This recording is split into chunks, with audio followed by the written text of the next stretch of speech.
On continue notre série de vidéos sur la Coupe d'Afrique des Nations avec aujourd'hui une sélection que son peuple attend. Une sélection qui doit se réaffirmer comme l'une des grandes nations sur le continent africain. Je parle bien évidemment des Fennecs de l'Algérie. Si tu n'es toujours pas abonné à la chaîne, n'oublie pas de le faire et de lâcher le petit pouce bleu.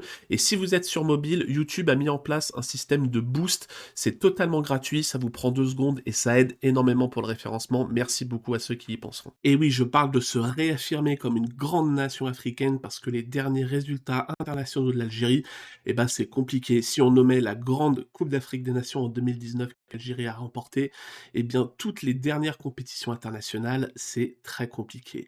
La dernière CAN, élimination en phase de groupe, élimination qui avait évidemment beaucoup fait parler, pas qualifié pour la dernière Coupe du Monde et même pour l'avant-dernière Coupe du Monde, phase de groupe pour la CAN de 2021, bref, les derniers résultats internationaux de l'Algérie ne sont clairement pas au niveau de la sélection et de ce que le peuple algérien attend. Et à l'instar du Maroc, j'ai l'impression que son sélectionneur est pas mal décrié, alors que pourtant Vladimir Petkovic, qui est en poste depuis le 29 février 2024, a un bilan comptable plutôt positif avec 15 victoires, 3 nuls et 2 défaites. Et si on fait le bilan des points par match, on voit que dans les sélectionneurs récents de l'Algérie, c'est le sélectionneur avec le meilleur bilan points par match, avec quasiment 2,4 points remportés par l'Algérie sous Bruno Petkovic par match, donc très positif.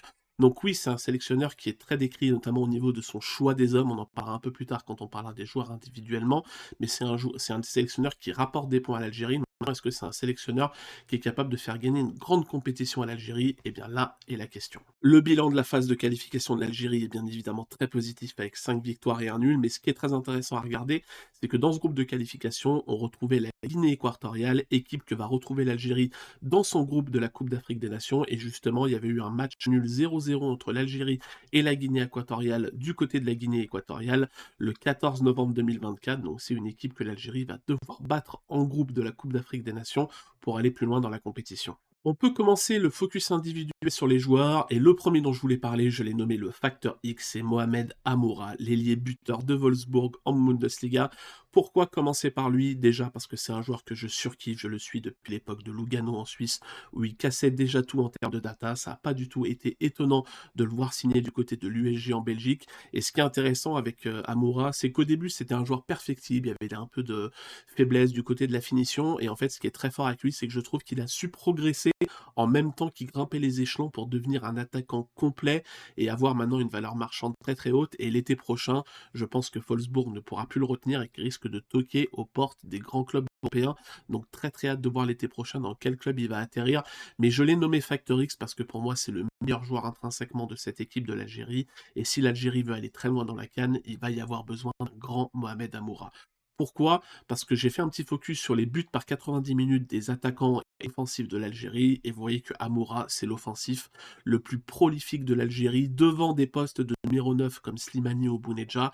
Donc voilà, c'est vraiment le facteur X de cette équipe selon moi, et s'il réalise une grande CAN, dans ce cas-là, l'Algérie peut peut-être rêver d'un titre. Petite interlude pour vous annoncer que si vous appréciez la data, nous avons sorti notre propre plateforme de visualisation disponible à cette adresse. Vous avez accès gratuitement à absolument tout sur la Ligue 1 et quelques fonctionnalités sur les 5 grands championnats. Et si vous voulez aller plus loin, vous avez différentes formules d'abonnement. C'est un gros projet pour nous, donc merci beaucoup à ceux qui donneront de la force. Le deuxième joueur dont je veux parler, c'est celui que j'ai nommé le bouclier, c'est Aïssa Mandi, le défenseur central du LOSC en Ligue 1. Et pour être tout à fait honnête, quand j'ai vu Aïssa Mandi signer en Ligue 1 du côté du LOSC, j'étais assez sceptique parce que pour moi, c'était un joueur qui en avait plus trop dans le moteur et qui était plutôt sur la pente descendante de sa carrière. Et il faut avouer qu'il m'a donné tort, surtout cette saison, puisque cette saison, je trouve qu'il réalise une très grosse saison en Ligue 1 du côté du LOSC, notamment le match contre Marseille, le match très récent du week-end dernier, où il a absolument été monstrueux, je trouve, de partout, dans les duels aériens, duels défensifs, même à la relance, c'est un très bon joueur, il s'est très rapidement acclimaté au LOSC, qui propose énormément de chances du côté du LOSC, donc c'est très intéressant de l'avoir dans cet effectif. Et si en plus on fait un comparatif entre sa saison dernière et cette saison, on voit que c'est un joueur qui connaît une sorte de second souffle avec le LOSC, puisque sa saison actuelle, la saison 25-26 en rouge, est bien plus performante que sa saison dernière en blanche, saison 24-25. Donc c'est un joueur qui connaît un second souffle, et j'ai envie de dire que c'est pile le bon moment pour la CAN, puisqu'il a l'air d'être en pleine forme, d'être quasiment la meilleure version de lui-même.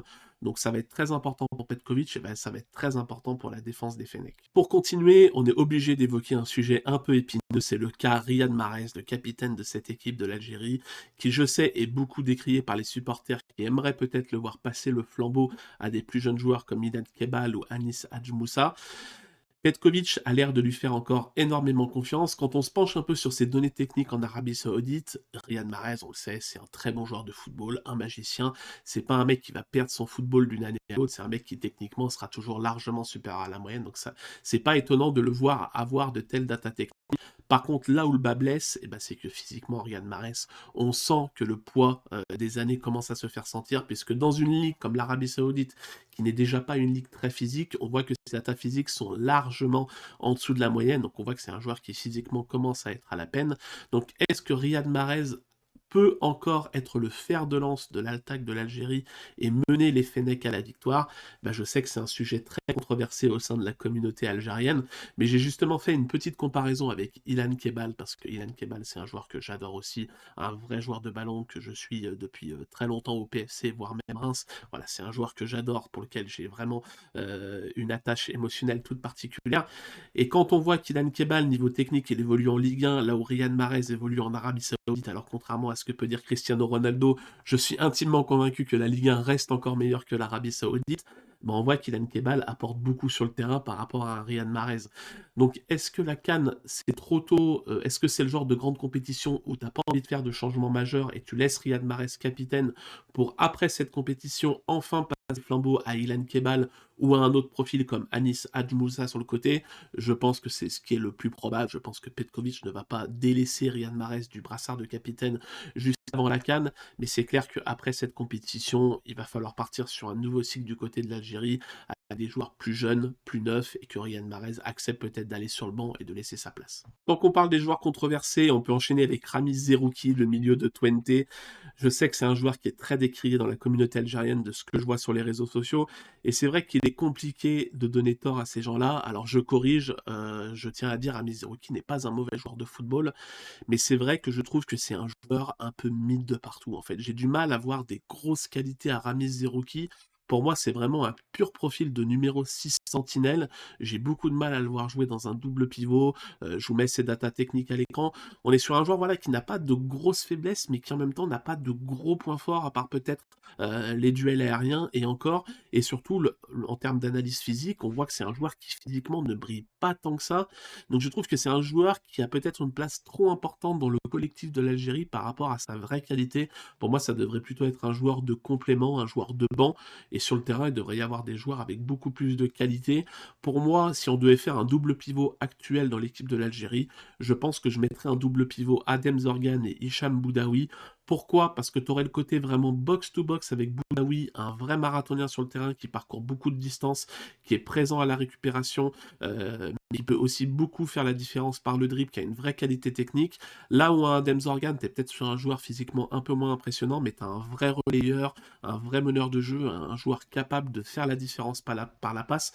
Donc tu as un peu cette association physique-technique qui marche très bien dans un double pivot, là où je vois mal comment Ramiz Zerouki peut s'intégrer là-dedans, parce que pour moi il n'a pas les qualités d'un box-to-box, il a vraiment uniquement les qualités d'un milieu sentinelle qui n'est pas vraiment utile dans un double pivot. Donc j'ai hâte de voir ce que va faire Petkovic lors de cette CAN, mais pour moi Zerouki, c'est un joueur qui doit redescendre dans la hiérarchie pour laisser la place à des joueurs plus qualitatifs selon moi. On enchaîne avec un joueur qui pour moi peut être la surprise de cette CAN, c'est Jawen Adjam, le latéral gauche des Young Boys de Berne en Suisse. Pourquoi ça peut être la surprise? Déjà parce qu'il réalise une saison absolument monstrueuse en Suisse, je vous mets ses datas techniques à l'écran, on est sur un latéral vraiment ultra complet, très très intéressant, un latéral qui se projette énormément, qui offensivement est très très efficace, et en termes de data physique, on est aussi sur un latéral qui est capable de multiplier les sprints, voilà, qui est vraiment ultra complet, on est sur le profil vraiment de latéral moderne. D'ailleurs, c'est assez fou de le voir exploser autant en Suisse, et je pense que l'été prochain, les grands championnats vont se pencher sur son profil. Malheureusement pour lui, j'ai envie de dire, il est en concurrence avec Ryan Aït-Nouri, qui a quand même une belle cote de popularité en Algérie. Mais quand on voit le début de saison de Ryan Aït-Nouri du côté de Manchester City, il joue pas beaucoup. Quand il joue, je trouve que ses performances sont pas non plus ultra convaincantes. C'est un joueur qui est un peu en délicatesse selon moi. Donc est-ce que Jawen Adjam à l'heure actuelle, n'apporte pas plus de garantie qu'un Ryan Aït-Nouri. On sait que Petkovic, c'est pas un coach, c'est pas un sélectionneur qui fait énormément de choix risqués dans ses compositions, donc je serais vraiment pas étonné que pour une compétition importante comme la CAN, il laisse la primeur à Ryan Aït-Nouri, mais pour moi, Jawed Ajam a vraiment une carte à jouer et peut vraiment être un concurrent de grande taille à Ryan Aït-Nouri. On enchaîne avec mon coup de cœur, et je sais que je suis pas le seul à avoir un coup de cœur sur ce joueur, c'est Ibrahim Maza, le milieu offensif du Bayer Leverkusen en Bundesliga. Et quel début de saison pour lui. Alors je le suivais déjà du côté du Hertha Berlin parce que c'était un joueur qui avait de très bonnes datas à l'époque dans ce club-là. Quand je l'ai vu transférer au Bayer Leverkusen, j'étais vraiment pas étonné qu'il reste en Allemagne et qu'il rejoigne un grand club. Par contre, très honnêtement, je pensais pas qu'il casserait autant la baraque si rapidement et qu'il aurait une place si importante au Bayer Leverkusen dès le début de saison. Et la vérité, c'est qu'il a tout cassé, il s'est imposé de lui-même comme un titulaire indiscutable. Et il suffit de voir ses datas techniques pour un joueur qui évolue en Bundesliga dans un des meilleurs championnats du monde. C'est déjà un des meilleurs milieux offensifs de Bundesliga.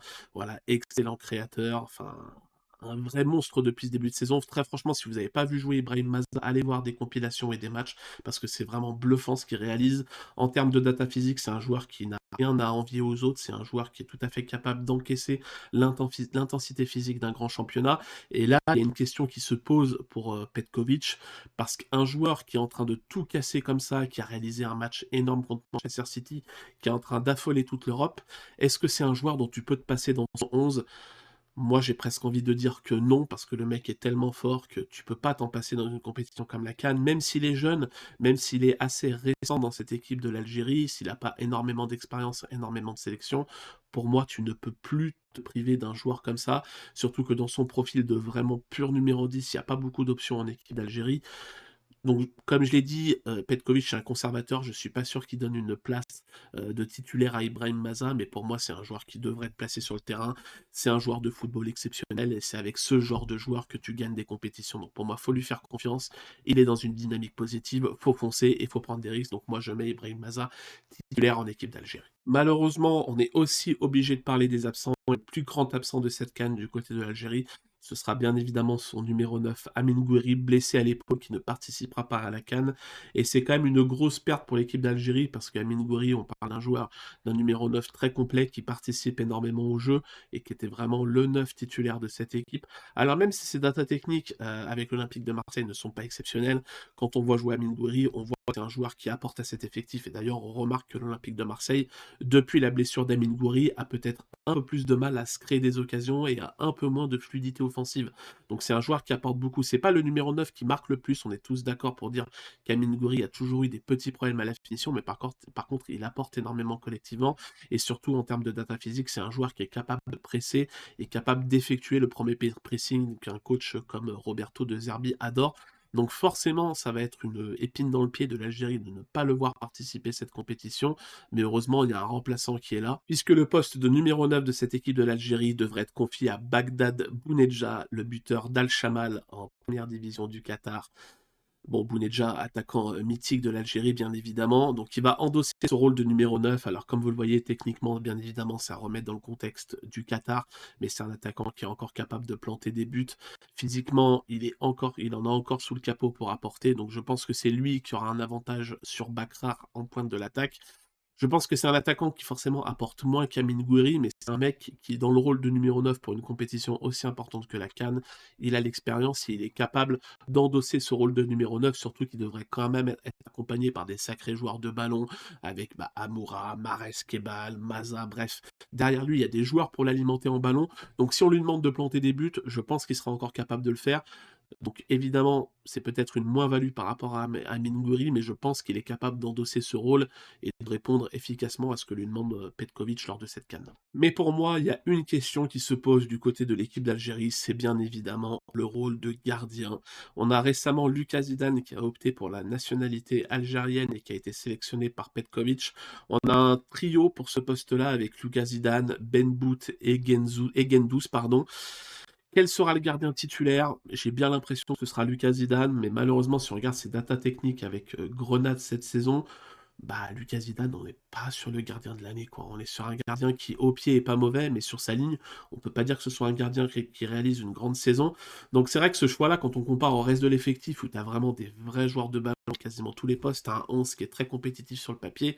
Bah, ce poste de gardien, c'est un poste par défaut du côté de l'Algérie, parce qu'il te manque un grand gardien.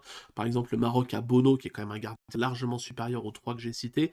Donc je pense que Petkovic va sélectionner Lucas Zidane, il risque de lui donner la place de titulaire, mais je suis moyennement serein sur le fait que ce soit le genre de gardien avec lequel tu vas chercher une grande compétition pour la Coupe d'Afrique des Nations. Donc à voir, mais je suis assez sceptique sur ce côté-là. Et pour terminer, je vous propose mon équipe type de l'Algérie pour cette CAN. Alors je précise, c'est mon équipe type, c'est pas du tout une composition probable, c'est l'équipe que j'alignerais personnellement si j'étais sélectionneur de l'Algérie. Donc Lucas Zidane dans les cages, bah, un peu par défaut, parce que je pense que Guendouzi et Ben Bout sont pas forcément des meilleurs gardiens que lui. En défense centrale, évidemment, Ben Sebaini et Mendy, là-dessus, il n'y a pas trop de débat. Sur le côté gauche, personnellement, je titulariserai Adjam parce qu'il est dans une dynamique ultra positive, contrairement à Aït Nouri. Sur le côté droit, Belgali, parce que je pense qu'il n'y a pas trop d'options, il y a un Youssef Attal. Vous direz Ami Algérien, parce que je ne sais pas du tout quelle est la situation de Youssef Attal avec l'équipe A. Je sais qu'il joue la Coupe arabe en ce moment, mais est-ce qu'il a des chances d'être sélectionné? Je ne sais pas du tout, donc vous me direz en commentaire. Comme je l'ai dit précédemment, dans le double pivot, je mettrai Zorgan et Boudaoui, parce que oui, moi j'opterais plutôt pour un 4-2-3-1 plutôt que le 4-3-3 que nous fait Petkovic d'habitude. Donc Zorgan, Boudaoui avec comme option B Ben Taleb, Benasser, voire même Zerouki. Et enfin devant, au poste de numéro 10, moi je mets Ibrahim Maza, voilà, je l'ai dit, je tape du poing sur la table, c'est un choix fort, mais je titularise Ibrahim Maza avec peut-être Kebal en sub de ce côté-là, parce que du côté droit, je mets quand même Mahrez, voilà, c'est le capitaine de cette équipe, et je trouve que ce serait compliqué de le sortir avant cette compétition. Ça générerait sûrement beaucoup de débats, beaucoup de questions autour de l'équipe. Est-ce que tu as envie de ça lors d'une compétition comme la CAN? Je pense qu'il faut un peu de sérénité, donc je titularise quand même Riyad Mahrez, avec un Hadj Moussa derrière lui, ou un Ilan Kebal qui peut jouer dans ce rôle-là. Donc à voir ce que ça donne du côté gauche. Amoura, sans débat possible, évidemment. Pour moi, c'est le meilleur joueur de cet effectif. Et devant, Bounedja avec en sub Bakrar.